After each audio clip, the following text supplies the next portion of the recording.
आइए जानते हैं संतोषी माता व्रत कथा। एक गांव में एक बुढ़िया रहती थी जिसके 7 बेटे थे। 6 बेटे कमाने वाले थे और एक बेटा निकम्मा था।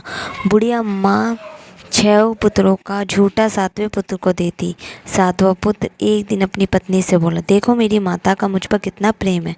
वह बोली, क्यों नहीं, सबका झूठा बचा हुआ तुमको खिलाती है। वह बोला, जब तक आंखों से ना देखे मान नहीं सकता। पत्नी ने हंसकर कहा, देख लोगे तब तो मानोगे। कुछ दिन बाद एक बड़ा त्योहार आया। घर में 7 प्रकार के भोजन और चूरमा के लड्डू बने। मैं पत्नी की बात को जांचने के लिए शिद्दत का बहाना बनाकर पतला कपड़ा सिर पर ओढ़कर रसोई में जाकर सो गया और कपड़े में से सब देखता रहा। 6 भाई भोजन करने आए। उसने देखा माँ ने उनके लिए सुंदर सुंदर आसन बिछाए, 7 प्रकार की रसोई परोसी और आग्रह कर करके उन्हें भोजन कराती रही। वह देखता रहा। 6 भाई भोजन कर उठ गए। तब माँ ने उनकी 5 थालियों में से लड्डुओं के टुकड़ों को उठाया और एक लड्डू बनाया। जूठन साफ कर माँ ने उसे पुकारा, उठ बेटा उठ, तेरे भाइयों ने भोजन कर लिया, तू भी उठकर भोजन कर ले। उसने कहा, माँ मुझे भोजन नहीं करना, मैं परदेश जा रहा हूँ। माता ने कहा, कल जाना हो तो आज ही जा। वह बोला, हाँ हाँ जा रहा हूँ। यह कहकर वह घर से निकल गया। चलते समय उसे पत्नी की याद आई। वह गौशाला में कंडे पात रही थी। वहाँ जाकर वह बोला, मेरे पास तो कुछ नहीं है, यह अंगूठी है सो ले लो और अपनी कोई निशानी मुझे दे दो। वह बोली, मेरे पास क्या है, ये गोबर का भरा हाथ। यह कहकर पत्नी ने उसकी पीठ पर गोबर के हाथ की थाप मार दी। वह चल दिया। चलते चलते दूर देश में पहुंचा। वहाँ एक साहूकार की दुकान थी। वहाँ जाकर बोला, सेठ जी मुझे नौकरी पर रख लो। साहूकार को नौकरी की सख्त ज़रूरत थी। साहूकार ने कहा, काम देकर तनख्वाह मिलेगी। उसने कहा, सेठ जी जैसा आप ठीक समझे। उसे साहूकार के यहाँ नौकरी मिल गई। वह वहाँ दिन रात काम करने लगा। कुछ दिन में दुकान का लेन देन, हिसाब किताब, ग्राहकों को माल बेचना, सारा काम करने लगा। साहूकार के 7-8 नौकर थे। वे सब चक्कर खाने लगे, लेकिन उसने अपनी लगन, परिश्रम और ईमानदारी से सभी को पीछे छोड़ दिया। उसे अपने किए का फल मिला। सेठ ने भी उसका काम देखा और 3 महीने में ही उसे मुनाफे में साझेदार बना लिया। परिश्रम करते करते 12 वर्ष में ही वह नगर का नामी सेठ बन गया और सेठ अपना सारा कारोबार उस पर छोड़कर बाहर चला गया। इधर उसकी पत्नी पर क्या बीती वह सुने। वह सास ससुर से दुख देने लगे। गृहस्थी का काम करवाकर उसे लकड़ी लेने जंगल में भेजते। इस बीच घर की रोटियों के आटे से जो भूसी निकलती उसकी रोटी बनाकर रख दी जाती और फूटे नारियल की नरेली में पानी दिया जाता। इस तरह दिन बीतते रहे। एक दिन वह जब जंगल में लकड़ी लेने जा रही थी तब उसे रास्ते में बहुत सी स्त्रियां संतोषी माता का व्रत करती दिखाई दी। यह वहाँ खड़ी होकर पूछने लगी, बहनों ये तुम किस देवता का व्रत करती हो और इसके करने से क्या फल मिलता है? इस व्रत के करने की विधि क्या है? यदि तुम अपने इस व्रत का विधान मुझे समझाकर कहोगी तो मैं तुम्हारा बहुत बड़ा एहसान मानूंगी। उनमें से एक स्त्री बोली, सुनो, ये संतोषी माता का व्रत है। इसके करने से निर्धनता, दरिद्रता का नाश होता है, लक्ष्मी आती है, मन की चिंताएं दूर होती हैं, मन को प्रसन्नता और शांति मिलती है, निभूति को पुत्र मिलता है, प्रीतम बाहर गया हो तो वह शीघ्र लौट आता है, कुंवारी कन्या है, कलेश की निवृत्ति हो, मुख शांति होती है, घर में धन जमा हो, धन जायदाद का लाभ होता है तथा और भी मन में जो कुछ कामना हो सब संतोषी माता की कृपा से पूरी हो जाती है, इसमें संदेह नहीं है। वे पूछने लगी, यह व्रत कैसे किया जाता है यह भी बताओ तो बड़ी कृपा होगी। वह स्त्री कहने लगी, बिना परेशानी, श्रद्धा और प्रेम से जितना भी बन सके प्रसाद लेना। 5.25 पैसे से 5.25 आने तथा इससे भी ज़्यादा शक्ति और भक्ति के अनुसार गुड़ और चना लें।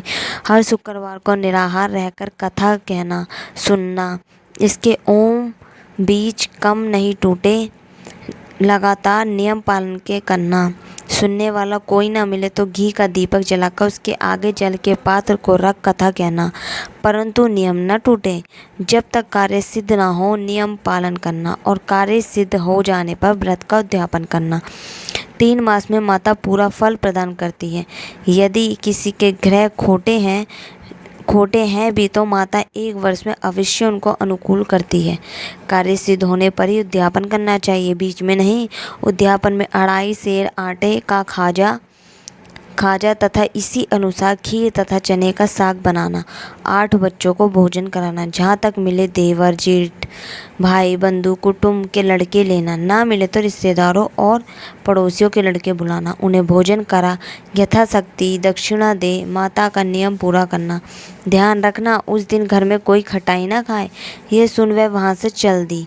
रास्ते में लकड़ी के बोझ को बेच दिया और उन पैसों में गुड़ चना ले माता के व्रत की तैयारी कर आगे चली। रास्ते में संतोषी माता के मंदिर में जा माता के चरणों में लौटने लगी, विनती करने लगी, माँ मैं दीन हूँ, निपट मूर्ख हूँ, व्रत के नियम को जानती नहीं, मैं बहुत दुखी हूँ। हे माता मेरा दुख दूर कर, मैं तेरी शरण में हूँ। माता को दया आई। एक शुक्रवार बीता कि दूसरे शुक्रवार को ही उसके पति का पत्र आया और तीसरे शुक्रवार को उसका भेजा हुआ पैसा आ पहुँचा। यह देखकर जेठानी मुँह सिकोड़ने लगी। इतने दिनों बाद इतना पैसा आया, इसमें क्या बड़ाई है। लड़के ताने देने लगे। काकी के पास अब पत्र आने लगे, रुपया आने लगा।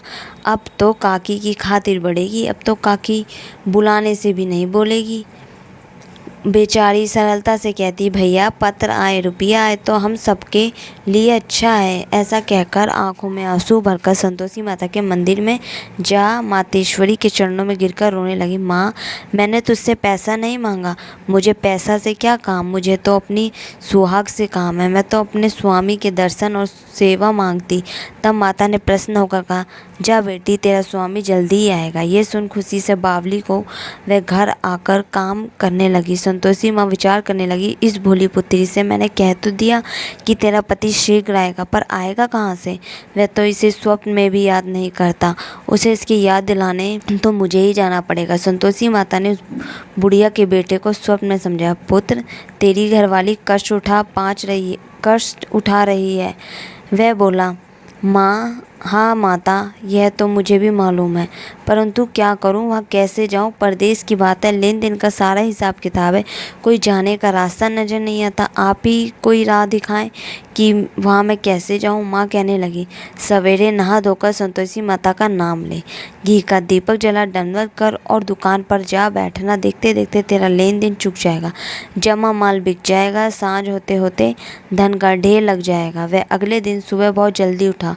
उसने अपने मित्र बंधुओं परिचितों से स्वप्न में माता द्वारा कही गई बात वह कह सुनाई। वह सब उसकी बात सुनकर उसकी खिल्ली उड़ाने लगे। वह कहने लगे कि कभी सपने की बात भी सच्ची होती है। एक बूढ़ा व्यक्ति बहुत समझदार था। वह बोला, देखो भाई मेरी बात मानो, इस तरह साच या झूठ कहने के बदले देवता ने जैसा कहा है वैसा ही करना, तेरा क्या जाता है। बूढ़े की बात मानकर नहा धोकर अपने संतोषी माता को प्रणाम किया,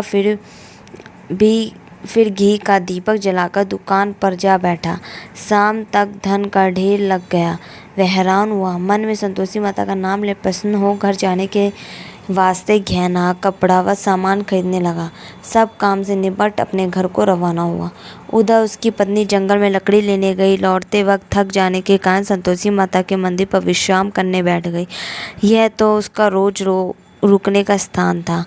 धूल उड़ती देख उसने माता पूछा, हे माता ये धूल कैसी उड़ रही है। माँ ने कहा, हे पुत्री तेरा पति आ रहा है, अब तू ऐसा कर लकड़ियों के 3 बोझ बना, एक नदी के किनारे रख, दूसरा मेरे मंदिर पर और तीसरा अपने सिर पर रख। तेरे पति को लकड़ी का गट्ठर देखकर मोह पैदा होगा, यह वहाँ रुकेगा, नाश्ता पानी बना खाकर माँ से मिलने जाएगा। तू लकड़ी का बोझ उठाकर जाना और बीच चौक में गड्ढा डालकर 3 आवाज़ें जोर से लगाना, लो सासू जी लकड़ियों का गट्ठा लो, भूसी की रोटी दो, नारियल के खोपरे में पानी दो, आज कौन मेहमान आया है। संतोषी माँ की बात सुनकर वे बहुत अच्छा माँ कहकर प्रसन्न मन से लकड़ियों के 3 बोझ बना लाई। एक नदी के तट पर, दूसरा माता के मंदिर पर, और इतने में ही मुसाफिर वहां आ पहुंचा। सूखी लकड़ी देख उसको इच्छा हुई कि अब यही विश्राम कर लें और भोजन बनाकर खा पीकर गांव चले। इस प्रकार भोजन का विश्राम कर वह अपने गांव में आ गया। उसी समय बहू सिर पर लकड़ी का गट्ठा लिए आई। उसने गट्ठा को आंगन में डाल जोर से 3 आवाज़ें दी, लो सासू जी, लकड़ी का गट्ठा लो, भूसी की रोटी दो, नारियल के खोपर में पानी दो, आज कौन मेहमान आया है। ये सुनकर सास ने अपने दिए हुए कष्टों को बुलाने के लिए कहा, बहू तू ऐसा क्यों कहती है, तेरा मालिक ही तो आया है। बैठ, मीठा भात खाकर कपड़े गहने पहन। पत्नी की आवाज़ सुनकर उसका स्वामी बाहर आया और उसके हाथ में पहनी अंगूठी देख व्याकुल हो गया। उसने माँ से पूछा, माँ यह कौन है। माँ बोली, बेटा तेरी पत्नी है, आज 12 वर्ष हो गए हैं जब से तू गया है। तब से सारे गांव में जानवर की तरह भटकती फिरती है, काम काज करती कुछ है नहीं, 4 समय आकर खा जाती है। अब मुझे देखकर भूसी की रोटी और नारियल के खापरे में पानी मांगती है। वह बोला, माँ मैंने इसे भी देखा है और तुम्हें भी, मुझे दूसरे घर की चाबी दो, मैं उसमें रहूँगा। ठीक है बेटा, जैसी तेरी मर्जी, कहकर माँ ने चाबी का गुच्छा बेटे के सामने रख दिया। उसने दूसरे घर को खोलकर सारा सामान जमाया। एक ही दिन में वहाँ राजा के महल जैसा ठाट वाट बन गया। अब क्या था, वह सुख भोगने लगी। अगला शुक्रवार उसने पति से कहा, मुझे संतोषी माता का उद्यापन करना है। पति बोला, बहुत अच्छा, खुशी से कर लो। वह उद्यापन की तैयारी करने लगी। जेठ के लड़कों को भोजन के लिए कहने गई। उन्होंने मंजूर किया, परंतु पीछे से जेठानी ने अपने बच्चों को सिखाया, देखो रे, भोजन के समय सब लोग खटाई मांगना, जिससे उसका उद्यापन पूरा ना हो। लड़के भोजन करने आए, खीर पेट भरकर खाई, परंतु बात याद आते ही कहने लगे, हमें कुछ खटाई खाने को दो, खीर खाना हमें भाता नहीं, देखा रुचि होती है। लड़के उठ खड़े हुए, बोले, पैसे लाओ। भोली बहू कुछ जानती ना थी, उसने उन्हें पैसे दे दिए। लड़कों ने बाजार जाकर उन पैसों से इमली खरीदी और खाई। यह देखकर बहू पर माता जी ने कोप दिया। राजा के दूत उसके पति को पकड़कर ले गए। अब सब मालूम हो जाएगा जब जेल की रोटी खाएगा। बहू से यह वचन सहन नहीं हुआ। वह संतोषी माता के मंदिर में गई और कहने लगी, माता तुमने ये क्या किया। हंसाकर क्यों रुलाने लगी। माता बोली, पुत्री तूने मेरा व्रत भंग किया है, इतनी जल्दी सब बातें भुला दी। वह बोली, माता भूली तो नहीं हूँ, ना कुछ अपराध किया है, मुझे तो लड़कों ने भूल डाल दिया, मुझे क्षमा करो माँ। माँ बोली, ऐसी भूल भी कहीं होती है।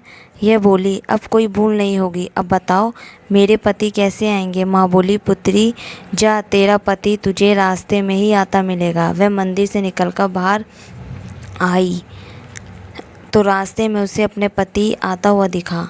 उसने पूछा, कहाँ गए थे। वह बोला, इतना धन जो कमाया है उसका कर राजा ने मांगा था, वह भरने गया था। वह प्रसन्न होकर बोली, भला हुआ, अब घर चलो। फिर अगला शुक्रवार आया। वह बोली, मुझे माता का उद्यापन करना है। पति ने कहा, ठीक है करो। वह फिर जेठ के लड़कों से भोजन को कहने गई। जेठानी ने लड़कों को सिखा दिया कि तुम पहले की खटाई मांगना।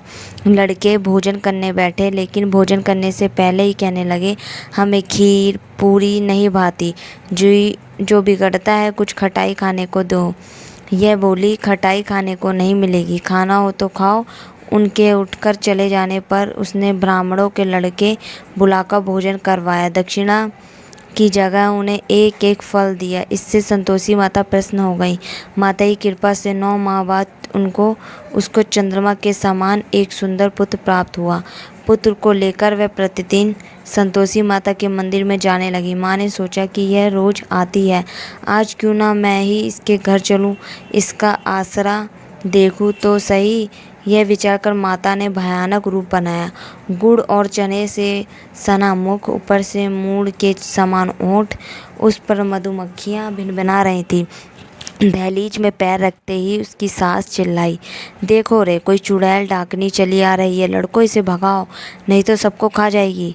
बहू रोशनदान से देख रही थी, वही प्रसन्न हो उठी, आज मेरी माता मेरे घर आई है। यह कहकर दूध पीते बच्चे को गोद उतार दिया। इस पर उसको सास क्रोध में भरकर बोली, अरे राण, इसे देखकर कैसी उतावली हुई है जो बच्चे को पटक दिया। इतने में माँ के प्रताप से जहाँ देखो वहाँ लड़के ही लड़के नजर आने लगे। यह बोली, माँ जी, मैं जिनका व्रत करती हूँ ये वही संतोषी माता है। इतना कह उसने झट से घर के सारे किवाड़ खोल दिए। सबने माता के चरण पकड़ लिए और विनती कर कहने लगे, हे माता, हम मूर्ख हैं, अज्ञानी हैं, तुम्हारे व्रत की विधि हम नहीं जानते। तुम्हारा व्रत भंग कर हमने बड़ा अपराध किया है। हे माता, आप हमारे अपराधों को क्षमा करो। इस प्रकार बार बार कहने पर संतोषी माता प्रसन्न हुई। इसके बाद उसकी सास कहने लगी, हे संतोषी माता, आपने बहू को जैसा फल दिया वैसा सबको देना। जो यह कथा सुने या पढ़े उसका मनोरथ पूर्ण हो। संतोषी माता की जय।